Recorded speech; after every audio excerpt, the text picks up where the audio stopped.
అందరికీ నమస్కారం. తీన్మార్ మల్లన్న గారు జనసేనలోకి రాబోతున్నారు అనే వార్త అయితే దాదాపు మీడియాలో హల్చల్ చేస్తుంది. 99.9% జనసేనలోకి తీన్మార్ మల్లన్న గారు ప్రవేశించబోతున్నారు. Really it's a big update. And నిజంగా నాకైతే పర్సనల్గా చాలా సంతోషకరమైన వార్త. ఎందుకో ఈ వీడియో లాస్ట్లో చెప్తా. రేపు సాయంత్రం 4 గంటలకి తీన్మార్ మల్లన్న గారు ప్రెస్ మీట్ పెట్టి తన రాజకీయ భవిష్యత్ కార్యాచరణ ఏంది అనేది రేపు సాయంత్రం 4 గంటలకి ప్రెస్ మీట్ ద్వారా చెప్పబోతున్నాడు అని అయితే తెలుస్తుంది. అది కూడా క్యూ న్యూస్లో సుదర్శన్ గారు ఇందాకే ఒక వీడియోలో చూశాను నేను. సుదర్శన్ గారే చెప్పారు రేపు సాయంత్రం 4 గంటలకు తీన్మార్ మల్లన్న గారు ప్రెస్ మీట్ పెట్టబోతున్నారు అని. ఆ ప్రెస్ మీట్లో జనసేన పార్టీలోకి తీన్మార్ మల్లన్న గారు వస్తారు అని చెప్పేసి అక్కడే అనౌన్స్మెంట్ అవుతుందని అయితే నేనైతే ఎక్స్పెక్ట్ చేస్తున్నా. Eagerly waiting.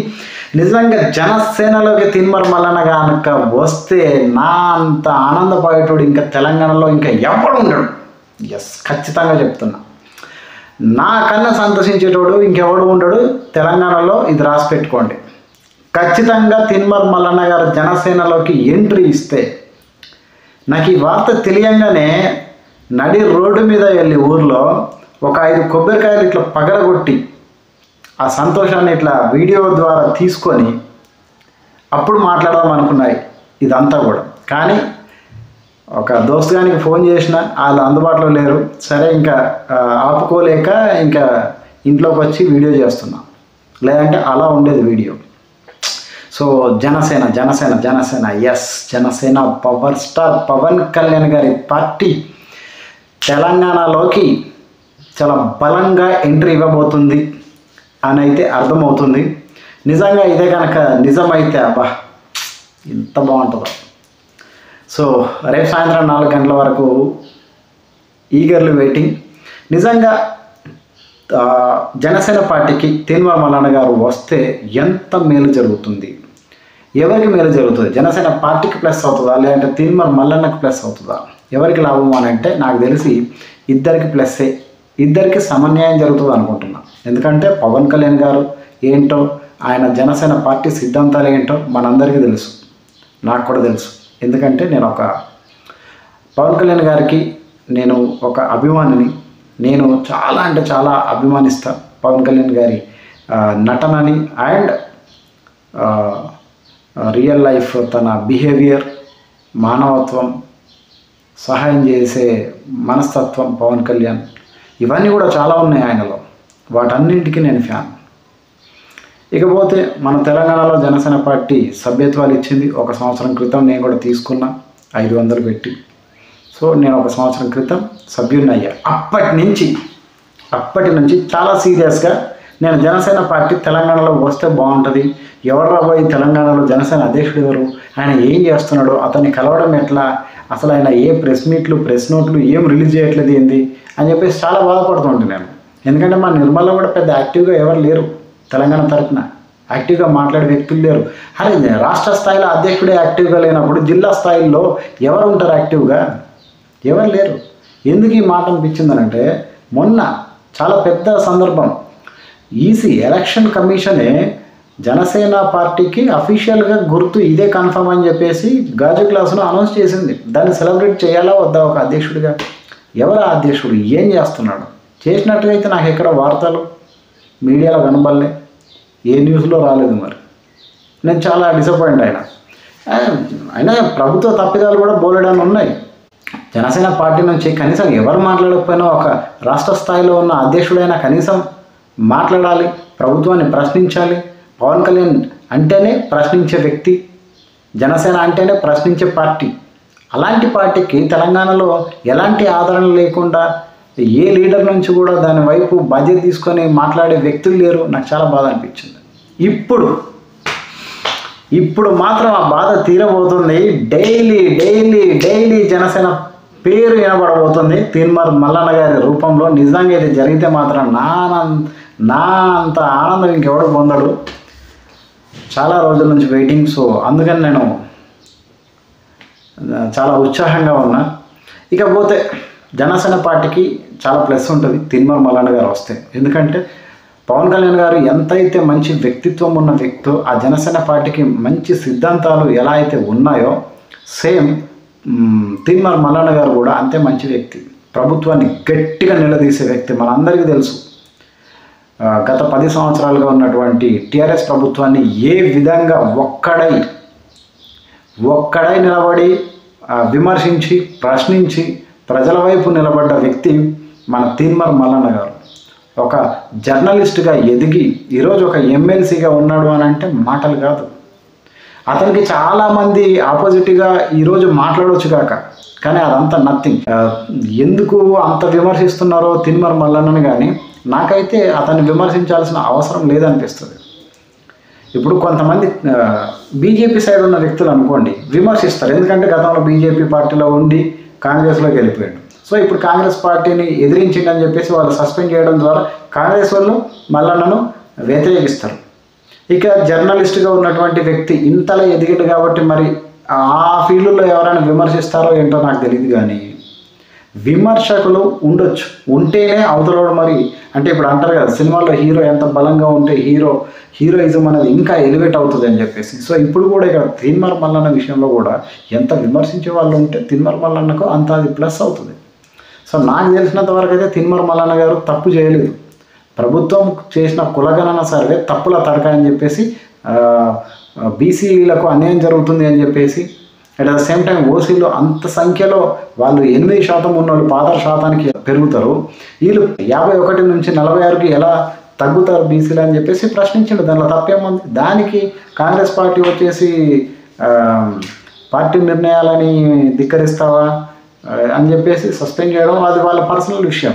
ఏది ఏమైనా జనసేనకు అడుగుపెట్టే కాలం ఇంకా తెలంగాణలో రాబోతుంది. నిజంగా ఇక నుంచి మాత్రం జనసేనకు చాలా యాక్టివ్గా పనిచేయాలనిపిస్తుంది. జనసేన పార్టీ కోసం, జనసేన పార్టీకి ఎవరు నిలబడితే వాళ్ళ కోసం పనిచేస్తా, అవసరమైతే నేనే నిలబడతా జనసేన పార్టీ నుంచి నిర్మల్లో. అంత నాకు పిచ్చి జనసేన అంటే, పవన్ కళ్యాణ్ గారు అంటే. At the same time Teenmaar Mallanna గారికి కూడా నేను మంచి అభిమానిని. ఎప్పటి నుంచి అని అంటే ఆయన క్యూ న్యూస్ పెట్టి గవర్నమెంట్ని విమర్శిస్తూ జనాల వైపు నిలబడ్డప్పటి నుంచి నేను తీన్మార్ మల్లన్న గారిని ఫాలో అవుతున్నా. తీన్మార్ మల్లన్న గారు విమర్శించే తీరుతోటే నేను కొన్ని షార్ట్ ఫిల్మ్స్ కూడా చేసిన. ఒక సన్నాసుల మఠం అని ఒక షార్ట్ ఫిల్మ్ చేసిన, దాన్ని తీన్మార్ మల్లన్న గారు తన ట్విట్టర్ అకౌంట్లో కూడా పెట్టుకున్నట్టు నాకు గుర్తు. సో చాలా ఉందబ్బా తీన్మార్ మల్లన్న గారికి ఒక అభిమాని ఉన్నాడని తనకు తెలియకపోవచ్చు, కానీ నాకు తెలుసు కదా ఆ విషయం. సో ఏదేమైనా తీన్మార్ మల్లన్న గారు జనసేనలోకి ప్రవేశిస్తే మాత్రం నిజంగా చెప్తున్నా కదా, జనసేన పార్టీకి ఒక బూస్టప్ వస్తుంది. ఎస్, ఎందుకంటే జనసేన పార్టీకి నాయకులు లేరేమో కానీ కార్యకర్తలు ఉన్నారు లోకల్లో. మన నిర్మల్లో లేరా, కానీ యాక్టివ్గా లేరు అంతే. ఇప్పుడు తీన్మార్ మల్లన్న గారు ఒక పెద్ద వ్యక్తి ఒక జనసేన పార్టీకి రాష్ట్ర అధ్యక్షుడిగా వస్తే గనక ఇక్కడ ఇలా సైలెంట్గా ఉన్న ప్రతి ఒక్క కార్యకర్త ఎస్ వాళ్ళు కూడా యాక్టివ్ అయిపోతారు. ఖచ్చితంగా జనసేన పార్టీ తెలంగాణలో ప్రభావం చూపబోతుంది, అది తీన్మార్ మల్లన్న గారి నాయకత్వంలో. ఎప్పుడు వస్తాడు ఇలాంటి నాయకుడు అని ఎదురు చూసినా ఎస్ ఇప్పుడు వచ్చాడు, రావాలని నేను మనస్ఫూర్తిగా కోరుకుంటున్నా. తీన్మార్ మల్లన్న గారు మీరు జనసేనలోకి వెళ్తే మాత్రం 200% మీద రైట్ డెసిషన్ అవుతుంది. అట్లనే తీన్మార్ మల్లన్న గారిని విమర్శిస్తూ ఏవైతే వీడియోలు వస్తున్నాయో సోషల్ మీడియాలో అవి ఏవి పట్టించుకోకండి. తీన్మార్ మల్లన్న గారు ప్రజల వైపు పోరాడుతున్నాడు. ఆయన తన ప్రభుత్వము తన పార్టీ అయ్యున్నా కూడా తన ప్రభుత్వం తప్పు చేసిందని చెప్పేసి వేలెత్తి చూపించాడు తప్పుని. దానికి వాళ్ళు సహించలేక సస్పెండ్ చేశారు. ఇందులో తీన్మార్ మల్లన్న తప్పే లేదు. కాబట్టి తీన్మార్ మల్లన్న ఖచ్చితంగా మంచి మనిషి, ప్రజల వైపు నిలబడతాడు, ప్రజలకు సహాయం చేస్తాడు. పార్టీని కూడా నిజంగా పార్టీ తన హ్యాండ్ ఓవర్లో ఉంటే పార్టీ ఎటువైపు తీసుకెళ్ళాలి, ఎలా దీన్ని ముందుకు తీసుకెళ్ళాలి తనకు నాలెడ్జ్ ఉంది. కాబట్టి ఒక జనసేనకు రాష్ట్ర అధ్యక్షుడిగా వస్తే మాత్రం ఖచ్చితంగా జనసేనకు చాలా ప్లస్ అవుతుంది. నాలాంటి ప్రతి ఒక్కరం కూడా యాక్టివ్గా పనిచేయాలనుకుంటాం. ఎస్, ఆయనైతే జనసేనలోకి వస్తే కనుక స్వాగతిస్తున్నాం ఖచ్చితంగా. సో నేను ఇదే విషయాన్ని మా తెలంగాణలో జనసేన పార్టీ ఎందుకు యాక్టివ్గా లేదు అని అడగబోదాం అనుకుంటున్నాను నేను పవన్ కళ్యాణ్ గారిని కూడా. నిజంగా మన ఇప్పుడు తీన్మార్ మల్లన్న గారు కనుక జనసేన పార్టీ అధ్యక్షుడిగా రాష్ట్ర స్థాయిలో వస్తే కనుక మన తెలంగాణకి, ఇంకా నేను క్వశ్చన్ అడగాను పవన్ కళ్యాణ్ గారిని, లేదు రేపు తీన్మార్ మల్లన్న గారు ఈ పార్టీ కాదు ఇంకా వేరే పార్టీలోకి వెళ్తున్నాడు అని తెలిస్తే మాత్రం నేను పవన్ కళ్యాణ్ గారిని డైరెక్ట్గా వెళ్ళి అడుగుతాను. ఎందుకంటే ప్లీనరీ జరగబోతుంది కదా పిఠాపురంలో, ఆ ప్లీనరీ సభకు నేను వెళ్ళి పవన్ కళ్యాణ్ గారు మా తెలంగాణలో మీ పార్టీ వస్తుందా రాదా, ఎందుకు రాలేకపోతుంది, ఎవరున్నారు అక్కడ లీడరు, వాళ్ళు ఎందుకు యాక్టివ్గా లేరు, మేము పనిచేద్దాం అనుకుంటున్నాం, మాకు ఛాన్స్ ఇవ్వండి అని అడుగుదామని నేను డిసైడ్ అయ్యాను. ఖచ్చితంగా ఇది చేస్తాను. అదే ఇప్పుడు తీన్మార్ మల్లన్న గారు జనసేనలోకి వస్తే కనుక నేను సైలెంట్ అవుతాను. అడగాల్సిన అవసరం లేదు ఇంకా, ఎందుకంటే ఒక లీడర్ వచ్చేసిండు, నాకు కావాల్సింది అదే. కాబట్టి ఇంకా నేను జనసేనకు ఏం పని చేయాలో, ఎలా చేయాలో, ఈ మా నిర్మల్ జిల్లాలో ఎలా డెవలప్ చేయాలో, జనసేన పార్టీకి ఎలాగ ఒక ఊపు తీసుకురావాలో ఆ పనిలో నేను ఉంటాను. చాలా సంతోషం తీన్మార్ మల్లన్న గారు, మీరు జనసేనలోకి వెళ్ళాలి అన్న నిర్ణయం 200% రైట్. పవన్ కళ్యాణ్ గారు తీన్మార్ మల్లన్న గారిని జనసేనలోకి మీరు తీసుకోవాల్సిందిగా నేనైతే రిక్వెస్ట్ చేస్తున్నా మీకు. సో నేను మీ జనసేననే, మీ అభిమానిని నేను, మీరంటే నాకు చాలా ఇష్టం. జనసేన పార్టీ కోసం నేను ఎప్పటి నుంచో పనిచేస్తున్నా. సో జనసేన పార్టీ సిద్ధాంతాలను కూడా నేను నా స్టేటస్లో పెట్టుకుంటాను, నా ఫేస్బుక్లో పెడతాను, నా ఇన్స్టాగ్రామ్లో పెడతాను. సో మీకు తెలియకుండా నాలాగే పనిచేసిన వాళ్ళం చాలా లక్షల్లో ఉన్నాము పవర్ స్టార్ గారు. కాబట్టి తీన్మార్ మల్లన్న గారిని మీరు జనసేనలోకి తీసుకొని మంచి బాధ్యతలు అప్పగించి ఆ తెలంగాణలో జనసేన పార్టీ బలపడాలని నేను బలంగా కోరుకుంటున్నాను. ఎందుకంటే తెలంగాణ జనసేన కనుక వస్తే ఖచ్చితంగా పేద ప్రజలకి అసలు కులం మతం అనేటివి పవన్ కళ్యాణ్ గారు చూడరు, జనసేన పార్టీ కూడా చూడదు. అది నాకు బాగా నచ్చుతుంది. ఏ కులము, ఏ మతము, ఏ ప్రాంతము, ఎలాంటి వ్యక్తి, ఇవన్నీ అక్కర్లేదు. కష్టాలు ఉన్నాయా, ఆ కష్టాలు ఎలా దూరం పెట్టాలి, వాళ్ళకి ఆ కష్టాన్ని ఎలా తీర్చాలి అని మాత్రమే ఆలోచిస్తుంది పవన్ కళ్యాణ్ కానీ ఆయన పార్టీ జనసేన కానీ. అలాగే తీన్మార్ మల్లన్న గారు కూడా తనకు తోచిన సహాయం చేసిండు. ప్రజలకి కష్టాల్లో ఉన్నారు అని అంటే తనకు తోచిన సహాయం చేసిండు. కరోనా టైంలో అన్నం పెట్టిండు. తిను కూడా చాలా మంచి సేవలు అందించిండు తీన్మార్ మల్లన్న గారు కూడా. అక్కడ పవన్ కళ్యాణ్ గారు కూడా ఆ సేవలు అందించడంలో ఎంత ముందు ఉంటాడో, దేశంలోనే తనను కొట్టేవాడు లేడు ఇంకా. సో అలాంటి వ్యక్తికి ఇప్పుడు తీన్మార్ మల్లన్న కూడా తోడైతే ఆహా, ఆ పిక్చర్ మామూలుగా ఉండదు నిజంగా. సో ఇది జరగాలని మనస్ఫూర్తిగా కోరుకుంటున్నా. ఓం నమః శివాయ. ప్లీజ్ ఇది జరిపించండి. Thank you very much. ఈ వీడియో మీకు నచ్చితే లైక్ చేయండి. సో అట్లనే మన ఛానల్ని సబ్స్క్రైబ్ కూడా చేసుకోండి. జై తెలంగాణ, జై జనసేన. Okay, bye.